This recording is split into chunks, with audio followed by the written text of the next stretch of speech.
আমার শেষ প্রশ্ন সেটা হচ্ছে রথগুলো সাজানো হয়েছে আমরা দেখতে পাচ্ছি এবং আসছেন পুরোহিতরা একে একে এক একটা রথে উঠে তারা দেখছেন এবং বেশ কয়েক জায়গায় আমরা দেখছি কলসি বাঁধা রয়েছে। এটা কি কারণের জন্য, মানে একটা মানুষের কিউরিওসিটি থেকে এই প্রশ্ন। না, এখন তো রথ জাস্ট এরকম আছে, কিন্তু রাত্রির মধ্যেই যখন আমরা 9টার দিকে রথকে নিয়ে গিয়ে বাইরে আজকে প্লেস করে দেব, তারপর থেকে অনেক কাজ বাকি এখন, যেরকম ফুলের সাজানো হবে ভগবানকে,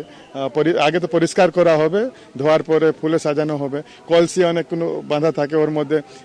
অনেক কিছু থাকে, কলার গাছ বাঁধা হবে, এরকম অনেক কিছু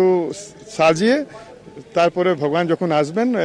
জগন্নাথ হচ্ছেন উনি জগতের নাথ। আমরা জানি কি যখন কেউ রাজা আসে তো যেরকম সব থেকে বেস্ট আমরা দিতে চাই, ভক্তরাও রথকে এরকম এত কমফোর্টেবল করতে চায় কি যখন জগন্নাথ আসবেন তখন উনি একদম কমফোর্টেবল খুব ভালোভাবে মাসি বাড়ি পৌঁছে যাবেন।